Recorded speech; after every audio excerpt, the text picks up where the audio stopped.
হৈছে অতি হাস্যকৰ কথা।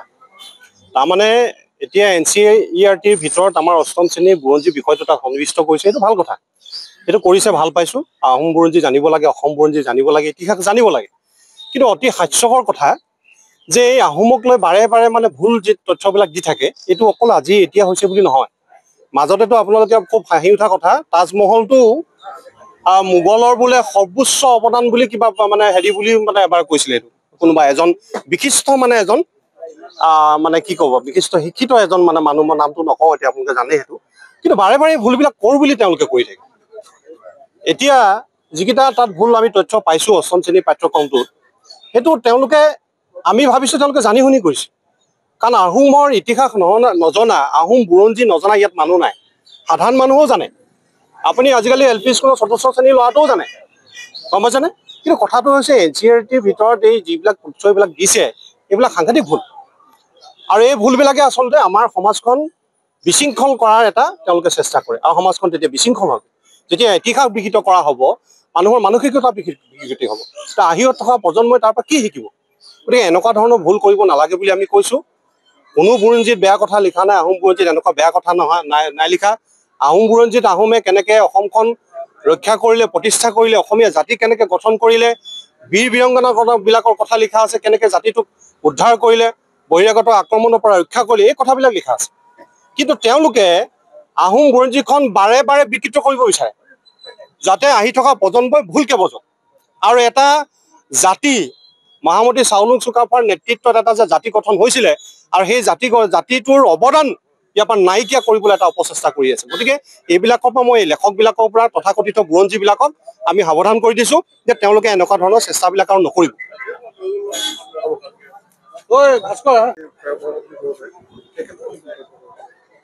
চাওক, আমি অলপ দিনৰ আগতে আপোনালোকে সাক্ষাৎকাৰ লৈছিলে, যেতিয়া NCERTত বিষয়টো অন্তৰ্ভুক্ত হ'ব বুলি শুনিছিলোঁ। আমি ধন্যবাদ জনাইছিলোঁ চৰকাৰক, আৰু আনন্দিত অনুভৱ কৰিছিলোঁ এজন হিষ্ট্ৰী বুৰঞ্জী বিভাগৰ ছাত্ৰ হিচাপে। কাৰণ এই কথাখিনি আমি বিশ্ব পৰ্যায়লৈ যাবলৈ হ'লে আমি NCERT বুকৰ দ্বাৰাই যাব লাগিব, কাৰণ সৰ্বভাৰতত এইখিনি চলে। কিন্তু শেহতীয়াভাৱে কালি এটা ল'ৰাই মোলৈ হোৱাটছআপত এনেকুৱা NCERT কিতাপত এই কথাকেইটা ওলাইছে বুলি ক'লে, ছাৰ চাবচোন, এনেকৈ বস্তুটো দিয়া আছে। মেজৰ বিষয় দুটা মানে ভুল বুলি মই ঠিক একেবাৰে ভুল বুলি নকওঁ, কিন্তু আৰু অকণমান তাৰ লগত কথাখিনি অধ্যয়ন কৰাটো আছিল, মানে দৰকাৰ আছিলে বুলি কৈছোঁ। প্ৰথম কথাটো হ'ল, আহোমসকলৰ যিটো আগমন, তেওঁলোকৰ য'ৰ পৰা আহিছে তাক ম্যানমাৰ বুলি কৈছে। কিন্তু যিমানবোৰ টাই স্ক্ৰিপ্ট আছে, যিমানবোৰ টাই পণ্ডিতসকল আছে, তেওঁলোকৰ কিতাপ পত্ৰ যিবিলাক অধ্যয়ন কৰিছোঁ, শেহতীয়াভাৱে আমি ডক্টৰ পুষ্পধৰ গগৈ ছাৰক গাৰ্লছ কলেজলৈ মাতিও আনিছিলোঁ চুকাফা ষ্টাডি চেণ্টাৰ মুকলি কৰিবলৈ। তেওঁ টাইসকলৰ অতীত গৃহভূমি সম্পৰ্কে কথা ক'বলৈ গৈ কৈছে যে তেওঁলোক ম্যানমাৰ, ইউনান, দক্ষিণ চীন এই জেগাটুকুৰাৰ পৰা। এতিয়া একজেক্ট এটুকুৰা জেগাৰ পৰা আহিছে বুলি ক'লে আচলতে কথাটো ঠিক শুদ্ধ নহ'ব যেন লাগে। দ্বিতীয় কথাটো হ'ল, পাইকবিলাকক, যিটো আপোনালোকে জানে যে প্ৰতি 15 পৰা 55 বছৰ বয়সৰ আহোম যুগত থকা, আহোম ৰাজ্যত থকা মানুহে কাম কৰিব লাগে ৰজাৰ ঘৰত। এইটো কোনো ফ'ৰ্চ লেবাৰ বুলি নহয়, তাত কিন্তু উদ্ধকমাৰ ভিতৰত ফ'ৰ্চ লেবাৰ বুলি লিখিছে। আচলতে তেওঁলোকক দেশৰ সম্পৰ্কে, কামৰ সম্পৰ্কে কৰিবলৈ ৰজাই তেওঁলোকক দিয়া দায়িত্ব, আৰু সকলোৱে মানে খুব আনন্দৰে কামটো কৰে। আৰু ইয়াত কোনো কাষ্টভিত্তিক, ইয়াত কোনো ধৰ্মভিত্তিক এনেকুৱা কথা নাই। কাম কৰিব লাগে। সাধাৰণতে 3জন থাকে, 3জনৰ ভিতৰত পিছলৈ এজন বৃদ্ধি কৰা হৈছিলে। 3জনে এজনে যেতিয়া ৰজাৰ ঘৰত কাম কৰে, বাকী 2জনে তেওঁৰ কামখিনি কৰি দিব লাগে। ৰটেশ্যন ভিত্তিতে কামখিনি কৰা হয়। গতিকে বিশ্বৰ অন্য প্ৰান্তত যদি কোনোবাই ফ'ৰ্চ কৰি কাৰোবাৰ কাম কৰাইছে, ইয়াত কিন্তু এইটো নাই। এতিয়া মোৰ কথাটো হ'ল কি, বিষয়টো যিহেতু শুধৰাবলৈ সময় আছে বুলি ভাবোঁ, গতিকে তেওঁলোকে এক্সপাৰ্টসকলক মাতক, ইয়াৰ লগত যিখিনি বিষয়ববীয়া জড়িত আছে তেওঁলোকে বহক, আৰু হিষ্টৰিয়ানবিলাকক মাতক। কাৰণ অসমত মানে খুব চিৰিয়াছলি অধ্যয়ন কৰা মানুহবিলাক আছে, যেনেকৈ ডক্টৰ পুষ্পধৰ গগৈ ছাৰ আছে, যোগেন ফুকন ছাৰ আছে। এইসকলে কথাখিনি ভালকৈ পঢ়ি মেলি চৰকাৰৰ লগত তেওঁলোকৰ সম্পৰ্ক থাকে, সম্পৰ্ক ৰাখক, সম্পৰ্ক ৰাখি কথাখিনি অধ্যয়ন কৰি ভালকৈ যাওক। NCERTত যোৱাটো এটা সুখবৰ, খালি তাকে ভুলকৈ যাব নালাগে। কাৰণ এবাৰ যদি ভুলকৈ এষ্টাব্লিছ হয়, যুগে যুগে মানুহে সেই কথাটোকে পঢ়ি থাকিব, আৰু আমাৰ নিজৰ মাজত এটা কনফিউজন হ'ব। কনফিউজনটো কি হ'ব, যে সঁচাকৈ এইটোৰ পৰা আহিছিলে, কাৰণ এইটো ৰিটাৰ্ণ ডকুমেণ্ট, আৰু মানুহে মুখেৰে কৈ দিয়া আৰু ৰিটাৰ্ণ ডকুমেণ্টৰ মাজত সদায় এটা পাৰ্থক্য থাকে।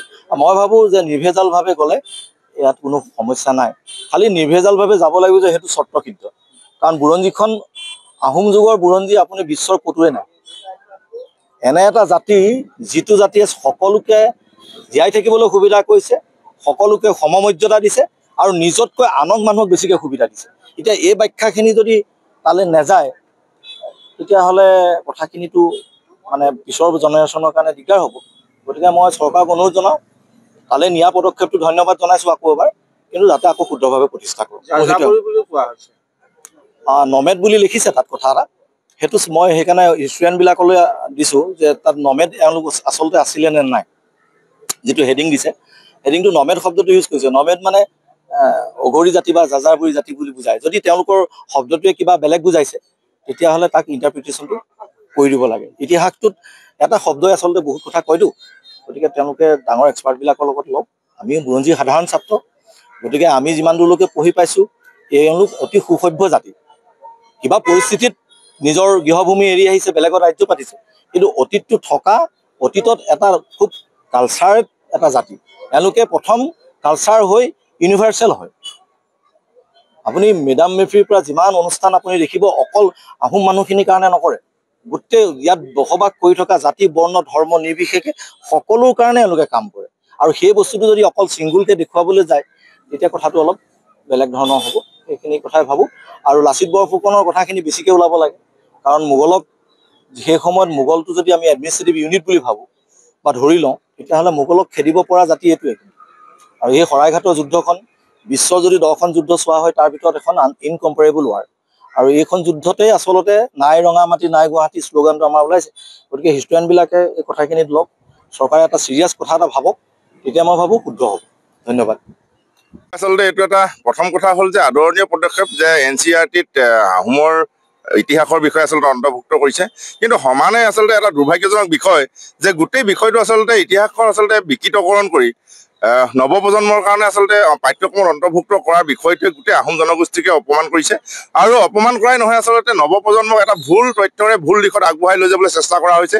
এয়া আচলতে ষড়যন্ত্ৰমূলকভাৱে কৰা হৈছে নে অনিচ্ছাকৃত ভুল আমি ধৰিব পৰা নাই। কিন্তু এটা কথা স্পষ্ট যে এনেকুৱা এটা গুৰুত্বপূৰ্ণ বিষয় পাঠ্যক্ৰমত অন্তৰ্ভুক্ত কৰাৰ প্ৰাক মুহূৰ্তত আচলতে অসমৰ যিসকল বিশিষ্ট বুৰঞ্জীবিদ আছিলে সেই বুৰঞ্জীবিদসকলৰ লগত আলোচনা মৰ্মে গোটেই বিষয়টো আগবঢ়াই লৈ যোৱাৰ প্ৰয়োজনীয়তা আছিলে।